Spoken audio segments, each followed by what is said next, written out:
To Larry. Thank you, thank you. Anybody else? Sure. Yeah, I have a little story that I have never told a group of people. I told somebody like Russ Burrell, maybe John White or whatnot. But this happened when I was going through pilot training as an aviation cadet. I joined the Air Force in 1943, and I signed up to fly airplanes and went through cadet training. One thing in the background we always worried about was getting washed out. They told us sometimes that they were going to take the whole class and make glider pilots out of them. And we always worried about that kind of stuff, but also about our own flying ability, schooling, and that kind of stuff. There was 3 ways that they could wash a pilot out. Every day we went out, spent 8 hours of the day doing things that they wanted us to do, like the rifle range or marching and stuff like that. We came home at 5 o'clock in the afternoon. If there was a red ticket on your bed, you knew you were going to be washed out. And I think that most of those guys asked to be washed out, because I never saw any guys crying about getting out of the service. Some of them got out because I know one fella, his father ran a big farm and he had a heart attack, and because of the hardship they let him go. So those guys really knew that they were going out of the Air Force. The second way, if you were out doing some activity and some gopher came up and said, got everybody together and said, the following cadets report to the commanding officer in Class A uniform immediately. Well, one day we were out playing volleyball. This lieutenant came up in a Jeep and he said, the following 3 cadets report to the commanding officer in Class A uniform. And I was one of them. They say before you die, before you take your last breath or whatnot, your whole life goes before you. Well, my whole cadet life went before me because I was one of them that they had chosen. So we raced back to the barracks, took a shower, put on our Class A uniforms, and reported to the officer in charge. As we walked in, you know, 3 guys, scared as anything, saluted, and he turned around and he said, you're not getting washed out, relax. He says, 20th Century Fox is coming to make a movie on a wing and a prayer, and they want 3 cadets to be in it, and you 3 guys have been chosen. So we went down to where they were going to shoot the movie, and we stayed there for about 3 hours while they got everything ready, and they said we only want 1 cadet. So we drew straws, and 2 guys lost, and one of them won. I was one that lost. So we went back to the barracks and figured, what the heck, they know we're away from our duty, so we had a nice sleep after that. And this one guy stayed there, and about 3 hours later he came back, madder than a wet hen. We said, well, what's the matter? He said, well, they only wanted 1 cadet, and they were going to shoot the movie in a link trainer. Now, a link trainer is a little wooden airplane with about a 6-foot wingspan.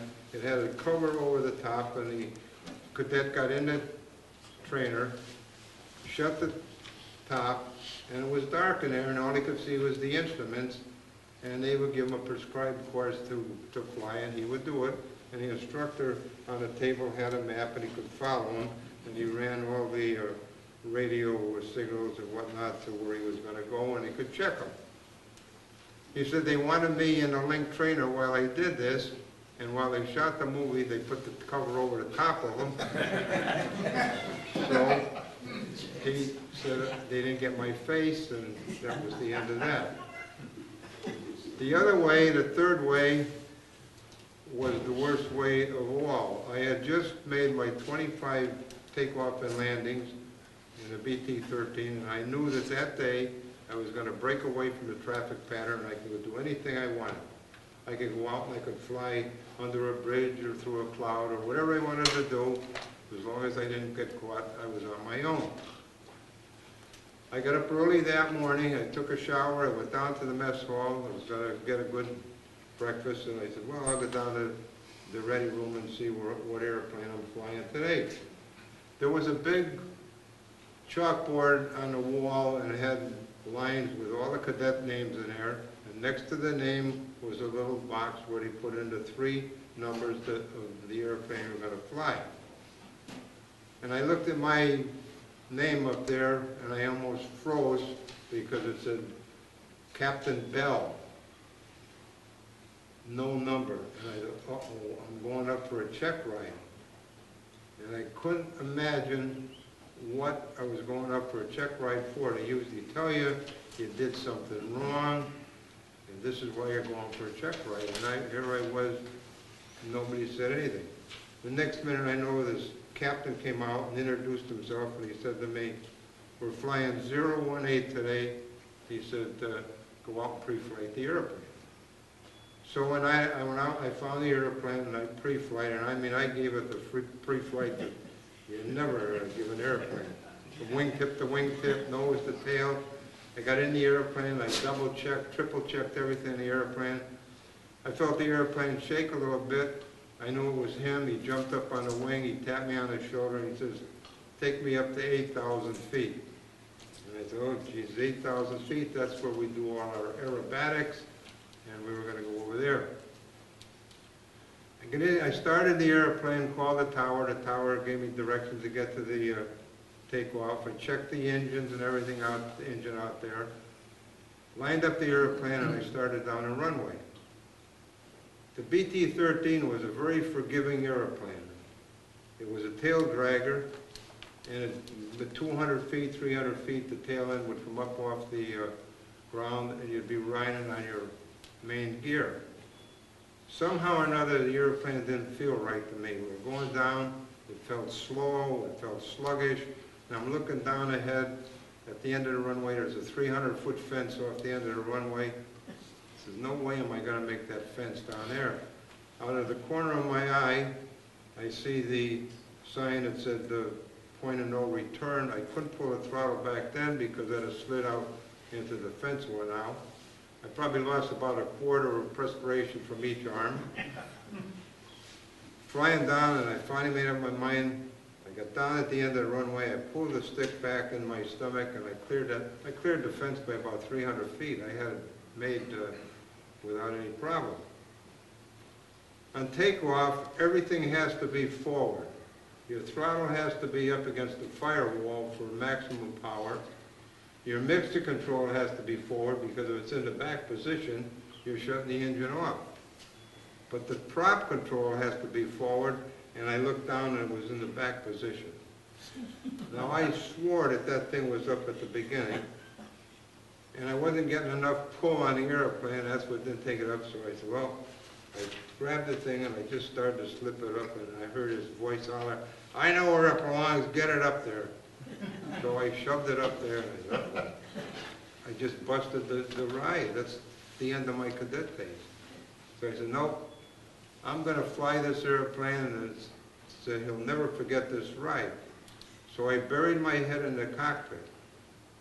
If I was flying out at 90 degrees, it didn't go to 91, it didn't go to 89, it stayed at 90, and if I was going up at 200 feet a minute, it stayed at 200 feet a minute.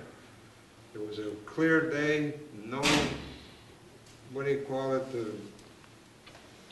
turbulence or anything there. I just kept on flying, kept my head in the cockpit.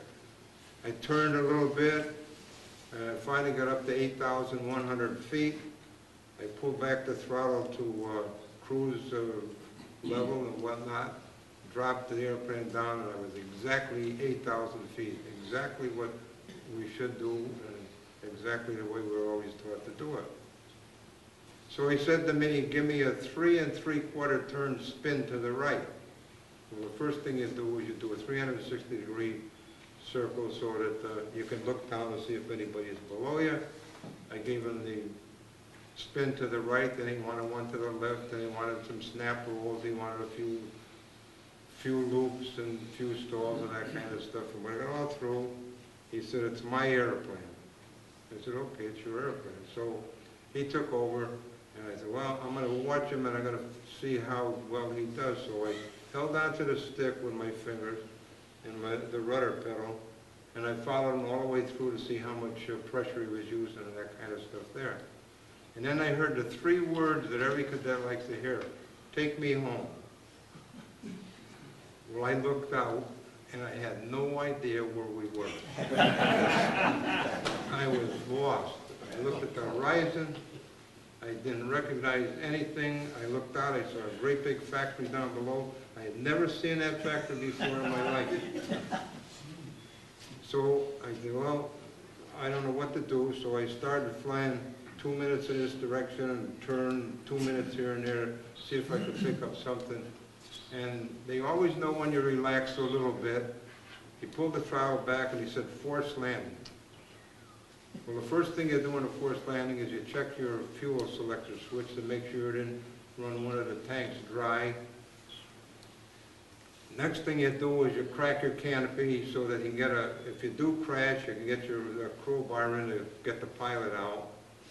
And then you go through the whole setup of getting the right let down and whatnot, and you got to pick out a field to put the airplane in. And I picked out a field down there big enough to put the Queen Mary into and set up a pattern around.